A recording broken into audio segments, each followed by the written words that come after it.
दोस्तों, अगर आप म्यूचुअल फंड में निवेश करते हो और आपका रिटर्न कम आ रहा है या नेगेटिव जा रहा है, तो आज मैं आपके साथ में कुछ टिप्स शेयर करूंगा। इसके माध्यम से आप अपने रिटर्न को 2 से 3% तक इंक्रीज कर सकते हो दोस्तों। कुछ बेसिक तरीके हैं, अगर आप इनको फॉलो करते हो म्यूचुअल फंड में इन्वेस्ट करते समय, तो आप अपने इन्वेस्टमेंट को 2 से 3% तक बढ़ा सकते हो दोस्तों। तो पहला पॉइंट है, अपने पोर्टफोलियो में 5 से 6 फंड ही रखें। तो पोर्टफोलियो में अगर 10 से ऊपर म्यूचुअल फंड है, तो ऑन एन एवरेज रिटर्न 15 से 16%, 14% तक ही रहता है। क्योंकि कुछ म्यूचुअल फंड जो होते हैं वो मार्केट गिरते समय बहुत जल्दी से गिर जाते हैं।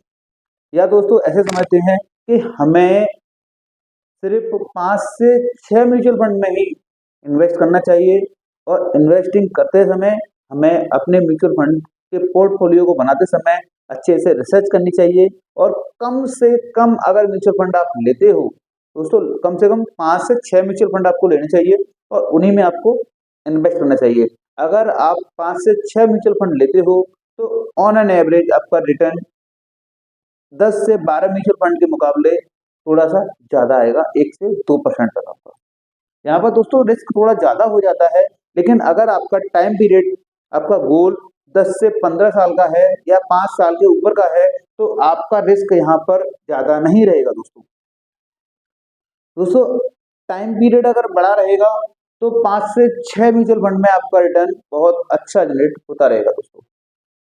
किसी भी म्यूचुअल फंड को लेते समय आप अच्छे से उस पर रिसर्च करो, उसके मैनेजर के बारे में पता करो, इसका ट्रैक रिकॉर्ड पिछला क्या है, इसने पिछले समय में कितने रिटर्न दिए हैं, उसकी एजुकेशन क्या है, उसका एक्सपीरियंस क्या है, अभी रिसेंटली जो कोई मैनेजर चेंज हुआ है या पिछले समय पर जो रिटर्न बना करके दिए हैं वो मैनेजर कोई और था, अभी इस कंपनी में मैनेजर जो है, फंड मैनेजर, वो चेंज हुआ है।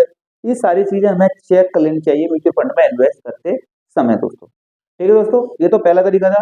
दूसरा तरीका है आपका, इन्वेस्ट करते समय आपको अपना गोल पता होना चाहिए दोस्तों। ये बहुत इंपॉर्टेंट पॉइंट है दोस्तों। क्या होता है कि आपने इन्वेस्ट करना शुरू किया, 1 साल 2 साल हो गई या 3 साल हो गई, मार्केट जैसे ही क्रैश करा किया, तो आपको डर नहीं लगने लगता है। मार्केट दोस्तों जैसे ही क्रैश होने लगता है या मार्केट नीचे जाने लगता है, क्योंकि ये पॉसिबल है, मार्केट नीचे ऊपर चलता है, तो आपको डर लगने लगता है, वो वहां से पैसा रिडीम कर लेता है दोस्तों। तो हमें अपना गोल पता होना चाहिए। जैसे कि बच्चे के एजुकेशन प्लान है, तो 10 से 12 साल बाद हमें पैसे की जरूरत पड़ेगी। हमें अपना घर लेना है, तो 15 से 20 साल का गोल बना के चलते हैं। बच्चे किसी मैरिज करनी है, मैरिज प्लान बनाना है, तो उससे हमें 10 से 15 साल का गोल बना के चलते हैं। दोस्तों, हमें अपना गोल पता होना चाहिए कि हमें इन्वेस्टिंग 10 साल तक करनी है, 15 साल तक करनी है या 20 साल तक करनी है। अगर आप अपना गोल बना करके इन्वेस्टिंग करते हो दोस्तों, तो निश्चित ही आप अपने गोल तक लगभग 2 से 3%, 2% तक रिटर्न आप अपना ज्यादा जनरेट कर सकते हो। आप एक्सपेक्ट कर रहे हो 15% का, 16% का रिटर्न, लेकिन आप अपना गोल बना के रखोगे लॉन्ग टाइम के लिए, तो आप रिटर्न ज्यादा पाओगे दोस्तों। अगला पॉइंट आता है, म्यूचुअल फंड सेलेक्ट करते समय हमेशा डायरेक्ट ग्रोथ को ही चुनना चाहिए। बहुत इंपॉर्टेंट पॉइंट है दोस्तों। अगर आप किसी बैंक में म्यूचुअल फंड सेलेक्ट करने के लिए जाते हो, तो वहां पर क्या होता है, वो रेगुलर प्लान दे देते हैं आपको, क्योंकि उसमें उनका कमीशन ज्यादा होता है दोस्तों। अगर आप किसी डायरेक्ट प्लान को चुनते हो रेगुलर के मुकाबले, तो इसमें 1 से 2% रिटर्न हमेशा ज्यादा होगा दोस्तों। रेगुलर प्लान अगर आपका 15% का रिटर्न दे रहा है, तो उसी का डायरेक्ट ग्रोथ प्लान आपका 16% तक का रिटर्न दे सकता है। हमेशा रेगुलर प्लान से ज्यादा रिटर्न डायरेक्ट ग्रोथ प्लान में रहता है, क्योंकि वहां पर एक्सपेंस रेशियो थोड़ा कम होता है। क्योंकि वहां पर जो कमीशन होती है, एजेंट के पास जाना या किसी और के पास जाना, वो कमीशन आपको आपकी नहीं कटती है। अगर आप रेगुलर प्लान लेते हो किसी बैंक में जाकर के या कहीं से जाकर के, तो वहां पर जो बीच में एजेंट बैठा होता है, उसके पास भी आपका कुछ एक्सपेंस रेशियो का कुछ परसेंटेज उसके पास भी जाता है आपके प्रॉफिट का दोस्तों। तो आपका प्रॉफिट वहां से कम होने लगता है। तो हमेशा म्यूचुअल फंड सेलेक्ट करते समय आपको डायरेक्ट ग्रोथ प्लान ही सिलेक्ट करना चाहिए, क्योंकि हमारा गोल 10 से 15 साल का है दोस्तों। ठीक है दोस्तों, अगला पॉइंट आता है, अपनी इन्वेस्टमेंट के बीच में लमसम करते रहना चाहिए दोस्तों। दोस्तों, आप इन्वेस्टमेंट कर रहे हो और आपके पास में कहीं से बीच में पैसा आ जाता है, ठीक है, तो आप बिना देखे उस पर लगा दीजिए म्यूचुअल फंड में, क्योंकि आपका जो गोल है 10 साल, 15 साल या 20 साल में होने वाला, वो 1-2 साल पहले ही कम हो सकता है दोस्तों। क्योंकि अगर आप पैसे को काम पर लगाओगे तो उससे आपका रिटर्न ज़्यादा मिलता रहेगा दोस्तों। अगर आप उस पैसे को घर पर रख रहे हो तो उसकी वैल्यू इन्फ्लेशन की वजह से और डाउन होती जाएगी दोस्तों। तो आपके पास जैसे ही मोटा पैसा आ रहा है तुरंत मार्केट में लगा दीजिए। अब दोस्तों बहुत सारे लोगों का सवाल होता है कि मार्केट गिरे तभी आपको लमसम करना चाहिए। दोस्तों ऐसा नहीं है। मान के चलो मेरे पास आज 1 लाख रुपए आया, मैं वेट कर रहा हूँ मार्केट गिरे गिरे गिरे, लेकिन हो सकता है कि अगले 4 महीने 5 महीने तक मार्केट गिर ही नहीं रहा है, तो मेरी जो रैली थी वो छूट गई ना। अगर मेरा टारगेट 9 से 10 साल का है या 5 साल से ज़्यादा का है, तो मेरे पास जैसे ही पैसा आता है, मुझे उसमें लगा देना चाहिए। क्योंकि मार्केट बीच में अगर गिरेगा भी तो कुछ समय के लिए गिरेगा, लेकिन 1 साल बाद तो मार्केट आपको बढ़ता हुआ ही दिखेगा, 2 साल बाद आपको मार्केट बढ़ता हुआ ही दिखेगा। तो आपके पास जब भी पैसा इकट्ठा पैसा नहीं आ जाता है, तो आप उसे मार्केट में लगा दीजिए।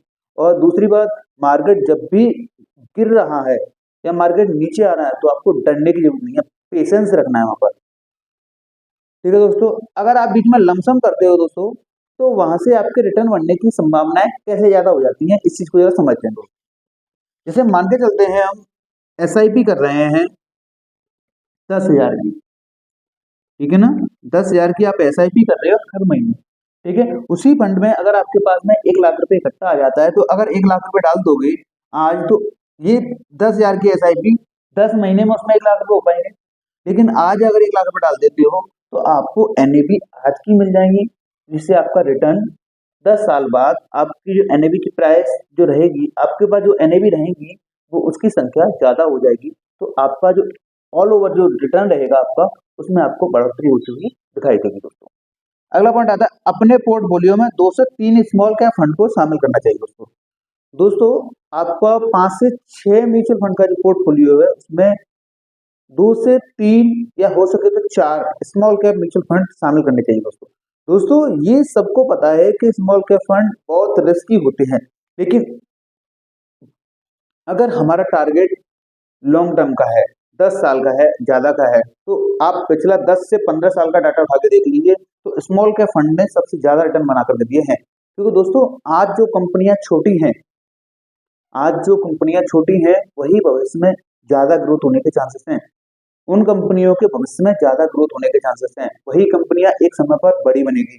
लेकिन जो ऑलरेडी जो डेवलप हो चुकी हैं कंपनियां, जो कंपनियां ऑलरेडी बड़ी हो चुकी हैं, उनको बड़ा होने में या उनकी ग्रोथ जो परसेंटेज रहेगी उतनी नहीं रहेगी जितना स्मॉल कैप कंपनियों की ग्रोथ परसेंटेज रहती है दोस्तों। तो हमें ऑन एन एवरेज अगर मिड कैप या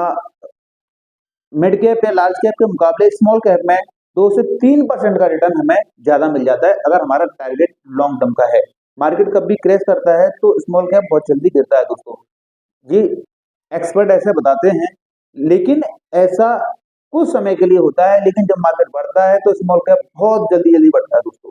आप पिछला 10 साल का डाटा उठा के देखिए किसी भी स्मॉल कैप फंड का, किसी भी मिड कैप फंड का, तो सब मिड कैप या लार्ज कैप से स्मॉल कैप ने 2 से 3% का रिटर्न ज्यादा बना कर दिया है दोस्तों।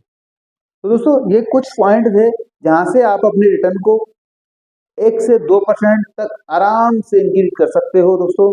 अगर आप इन्वेस्टिंग की जर्नी में इन चीजों को फॉलो करते हो तो आप अपने रिटर्न को बढ़ा सकते हो दोस्तों। ऐसे ही फाइनेंशियल वीडियो का नोटिफिकेशन पाने के लिए चैनल को सब्सक्राइब कर लीजिएगा दोस्तों, और वीडियो आपको अच्छा लगा हो तो वीडियो को लाइक करके जरूर जाइएगा दोस्तों। धन्यवाद दोस्तों, जय हिंद।